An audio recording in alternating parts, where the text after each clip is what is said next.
It's 6:45, 59 degrees outside. Time now for our Sunrise Smart Start. Multiple people injured after a two-vehicle crash in Rochester. Police responding to Fromm Place and Central Park around midnight. Multiple people were seen being taken to the hospital in ambulances. Now we're told those injuries are minor and rain is believed to be a factor in this crash. A house was destroyed by fire overnight in Webster. Firefighters were called to the home on Sunningdale Rise around 1:30 this morning. Heavy flames were seen coming from the roof of the 2.5-story house. Now, no injuries have been reported. The cause of the fire is still under investigation. The White House says it won't meet its target of vaccinating 70% of the U.S. by the 4th of July, but they're not calling off the barbecue yet. Despite concerning reports showing a spike in the spread of the Delta variant, the White House is not renewing their mask guidance. We're joined by Washington correspondent Raquel Martin live in D.C. this morning with the latest. Good morning. That's right. White House health officials said they're leaving it up to local authorities to decide what they're going to do when it comes to a mask mandate. They say the federal guidance will stay in place, and that is the CDC recommending that if you are vaccinated, you do not have to wear a mask. But if you are not, they say mask up. Despite falling short of their vaccination goal, White House health officials are giving Americans the green light to celebrate in groups this 4th of July. Please enjoy a safe, family and friend-filled holiday weekend. CDC Director Rochelle Walensky, along with the entire White House COVID response team, says Americans should be proud of the dramatic progress made. Since January, COVID-19 deaths have dropped more than 90%. But it is clear that communities where people remain unvaccinated are communities that remain vulnerable. Walensky says the new Delta variant is surging in places with low vaccination rates. And I expect that in the coming weeks, it will eclipse the Alpha variant. CDC data shows hospitalizations and deaths are now trending up. We are celebrating as a country at the same time as we recognize the fact that we're in a serious situation for those who have not been vaccinated. The good news we have is that we have a solution. Dr. Anthony Fauci says early data shows all 3 vaccines on the market can protect Americans from the Delta variant. It works, it's free, it's safe. To stay safe, Fauci urges anyone who is not vaccinated to mask up, especially indoors with groups. In the meantime, the Biden administration is upping its effort to combat the uptick in cases, announcing plans to surge resources to communities reemerging as hotspots for the virus. The White House says they're especially concerned about communities in the Midwest and the Southeast where vaccination rates remain low. They're urging those Americans to get out and get vaccinated. And they're also pointing to new data showing that since January, 99.5% of COVID deaths have been with people who are unvaccinated. For now in Washington, Raquel Martin, back to you. Raquel, thank you. Dr. Anthony Fauci said yesterday the World Health Organization's guidance on masking due to variant concerns do not apply to the U.S. He believes masking guidance should be left up to local entities. Well, let's go now to our weather forecast. Christine, it was a little bit cooler out there this morning than the rest of the week. Yeah, our forecast for the past several days has been dictated by the hot and the warm weather. Now we're checking off a few boxes on our morning checklist that we haven't in a while. I think we'll need the light jacket for at least the earlier part of the day and even the umbrella, especially once we get into the afternoon. We're quiet right now, but the forecast for today is going to revolve around showers and some possible heavy downpours and storms that we see, especially later on in the day. But that early morning run should be smooth sailing. Right now, temperatures are in the 60s. It will have that nice, refreshing feel to it as you head out the door within the next couple of hours. But we will be watching those shower chances, which I'll talk a little bit more about in just a bit. Thank you, Christine. Taking a live look now at your sunrise traffic. No major accidents to report at this time. 390, 490, and 590 all running on time. Well, happening today, the Fairport Lift Bridge is opening after 22 months of construction. That's where we find Carmela Boykin. She's live with how local store owners feel now that the wait is over. Carmela, hi. Good morning, Allie. I'm at the Fairport Lift Bridge, which is set to open just after 11 a.m. today, and after nearly 2 years of construction. I spoke with local shop owner Deborah Tessier, who says she's thrilled.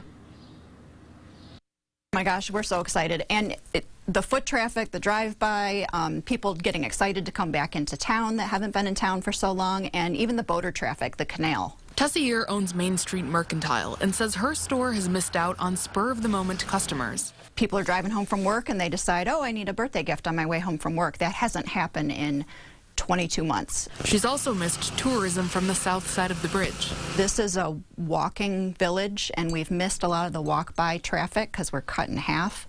But owner of RV&E Bike and Skate, Douglas Sharp, says the bridge closing didn't impact his business much. We have always been a destination store, and we're very lucky that we are a destination store. So the cyclists were still able to come to our front door.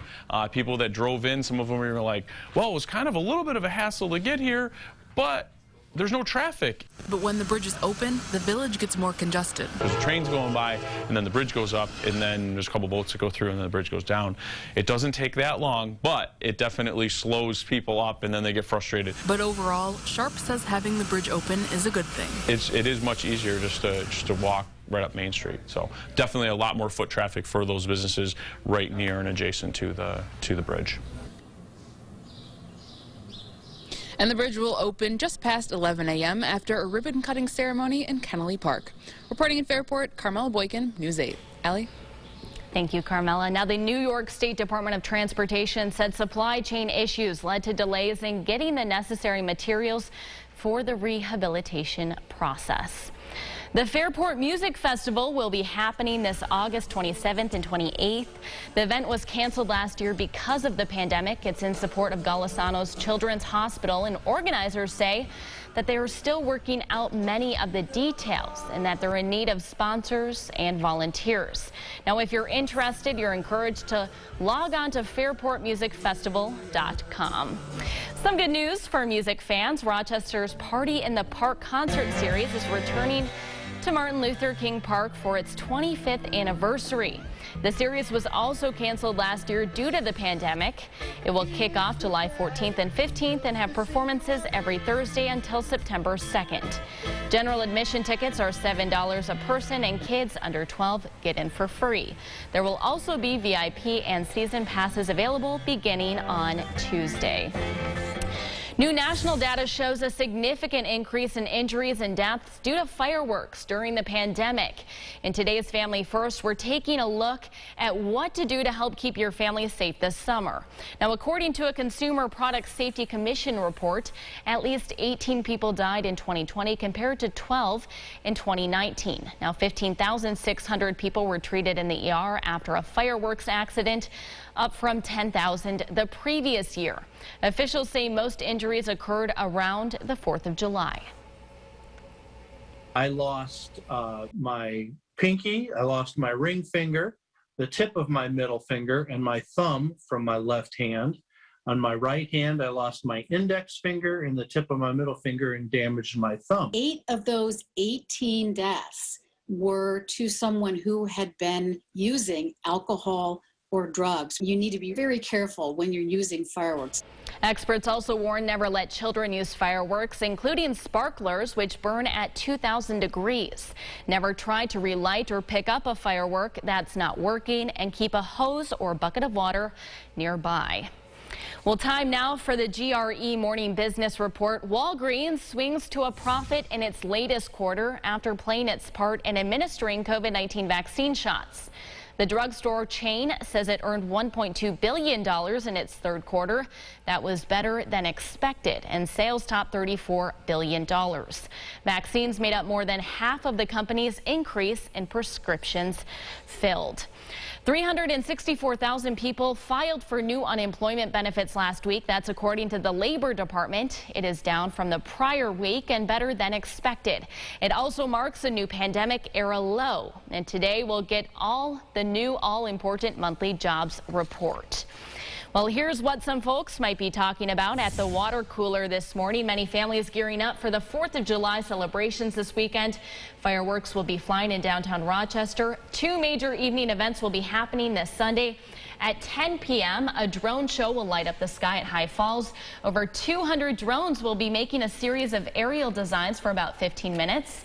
Then at 10:15, fireworks will be launched from the eastern side of the Genesee Riverway Trail to commemorate the holiday. Exciting holiday weekend ahead and some decent weather, Christine. Yeah, I think so. And we're quiet right now to kick things off if your holiday begins today. But I think we'll slowly start to notice the radar fill in once we get into this afternoon. Again, we're watching the threat for a few scattered showers and some scattered downpours too.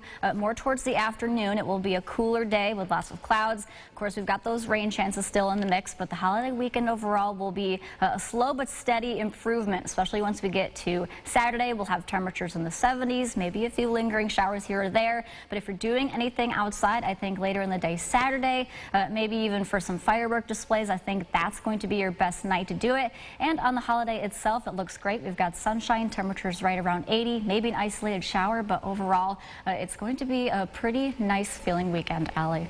Sunny and 70s on the 4th of July. You can't really beat that, Christine. Can't beat it. Well, thank you so much for watching News 8 at Sunrise. Our next update coming up in 30 minutes. CBS This Morning is right after this.